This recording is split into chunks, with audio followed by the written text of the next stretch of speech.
Welcome back, I'm Captain Xavier, and as you've no doubt seen on social media, on YouTube, on Facebook, or everywhere else, the reviews for the Siren blasters have been flooding the market, and as my Mauler and Blink just finally arrived, I figured it was my turn to do them as well. Now, I was not sent these for review. I pre-ordered them as soon as they dropped. I paid for these, so that does give me the advantage of potentially being able to give a more unbiased review. We'll see how that turns out. I am going to be pontificating on them. I'm going to do all 3 blasters over the course of this week, and I'll probably do a recap at the end of the last one.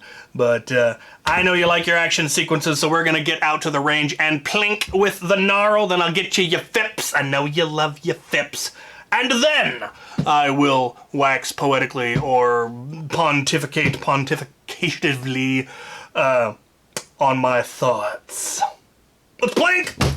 Right, we're here on the range with the Gnarl and the weird darts. They are the same material as Ultra darts, but kind of, they're not really bambooed, they're just half darts, but Ultra. In a yellow and blue camo. Where exactly they're expecting to find yellow and blue foliage, I'm sure I don't know. But we're gonna give it a try. 5-round magazine, which is a neat little number. It is Talon compatible, so it can take larger magazines. We'll discuss it later. Pull it back, push back into fire. If you don't, it will still fire, but I assume you're gonna lose power. Can I hit anything? No. But it does have plenty of zip. Oh, those do not fly straight at all. Lord have mercy. Oh, that one finally flew straight, but I missed. I got a hit! Got a hit with the last shot. Hooray.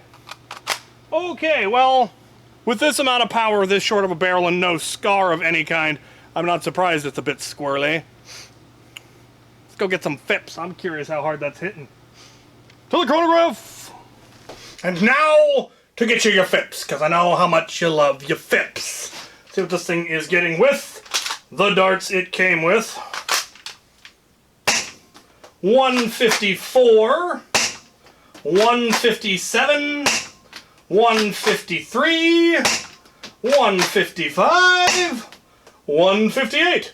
So relatively consistent. Those are all within 5 or so of each other. All within the 150s. Not bad. Not bad at all. Let's talk about it. Right, now for the pontification, and as per my usual out-of-the-box style review, I'm going to talk about what was on the box and then what was in the box. I unfortunately no longer have the box. My Gnarl arrived well before the other two, and apparently I didn't keep the box. Or if I did, I put it somewhere safe. I have no idea where it is. But I was able to look it up online, and the only claim that the box had was that it will hit over 150 feet, which, given that it fires at 150 FPS, I have no doubt that that is true. If you were to fire it at a good angle, it would certainly hit more than 150 feet. That's the only claim. It made no claims of accuracy. It made no claims of FPS. So they kept it simple, kept it hard to question. They're darts. These hard foam darts, the Ultra 2 style darts, they do seem to have a little flare at both ends. So though I think that might just be manufacturing flaws, but they're very light, and as we saw, they are horrifically inaccurate, and that doesn't surprise me. This thing has way too much power for the amount of barrel it has, and to have no kind of rifling at all.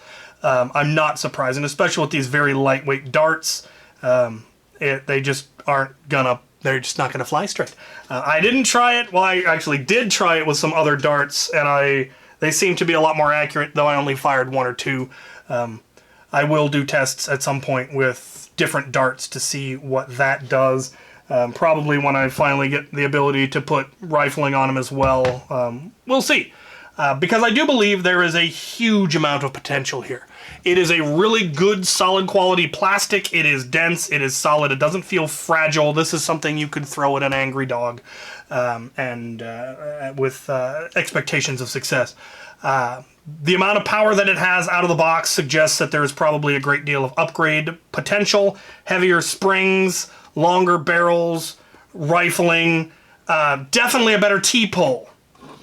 One thing that I will say about it is, and I actually I got this line from a friend of mine who was also reviewing them. I'm not sure who they're really targeting with these, because it has the power of a performance blaster, competitive blaster, but it has the ergonomics of a Busby blaster, where I can only get 2 fingers on this grip, and then you've got this big knob here, which would be lovely if it were a ½ an inch longer and designed for an adult hand, though I do have large hands.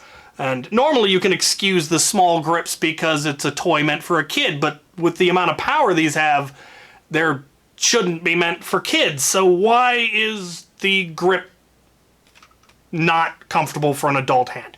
And this priming is I don't even know who came up with this. It should be a T-pole. T-pole, you can get 2 fingers on it, you can get a good solid yank on it. Here you can get 1 finger into it and then you have to push it in. It doesn't have a spring return, which maybe it doesn't because they couldn't get it to have it and have it chamber around, and you really needed, a human to shove it to properly chamber around. But I would think it would be possible to have a return spring on that was able to actually chamber around. Maybe not. But I still find it odd that this is the grip on here and not a proper T-pole. I'm sure by the time I've reviewed this, somebody will have already created a 3D printed part that clamps into here and gives you a proper T-pole. There's a lot of easy ways that you could do that, but that I found a little bit odd. I do like the color, I do like the general aesthetic. It is very toy-like, and I do like that. It does remind me greatly of old Busby blasters from the early 2000s. In both, general decor, decoration, the kind of greebling they have, the color they went with, the uncomfortable grip. So I think there's a lot of potential. I don't think it would be difficult to fix this grip if you really wanted to. Is it worth it?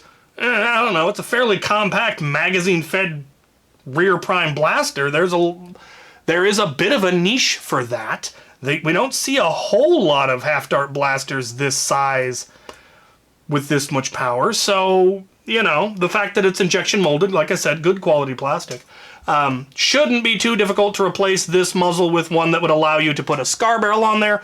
The design of it almost looks like they were planning to have some kind of a scar barrel that went on there, but it didn't come with one, and there's no mention of anything. But it would not be difficult to replace this with either a collet that allows you to put a longer barrel in, or just a muzzle that allows you to put a scar barrel on. And that would probably alleviate some of the accuracy issue, especially if you went to a better dart than these things. 5-round magazine, and an important note, and I don't know if I mentioned this, it is fully Talon compatible. That is a huge boon in their favor. If it had been a proprietary mag, I'd have chucked the thing in the bin. But it is fully Talon compatible, so you can use any Talon mag, and they fit nicely. I don't know about Kodas and Tachis. Let me go grab a Tachi. I can see one from here.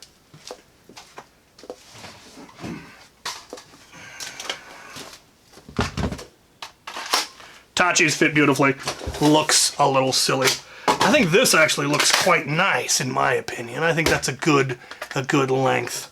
But that is a huge thing in their favor. It also is a skinny pusher. That's also a huge thing. They did do some homework in the performance area and how to make things, what mags to go with, what kind of pusher to go with, and then non-particularly good ergo on the grip. Maybe it's just because I got big hands, but solid platform for modding. I think there's definite potential, and for a first attempt by a company to get into the high performance, I think they really did a good job. They just really need to work on their ergo and the ability to put on standard hobby scar barrels.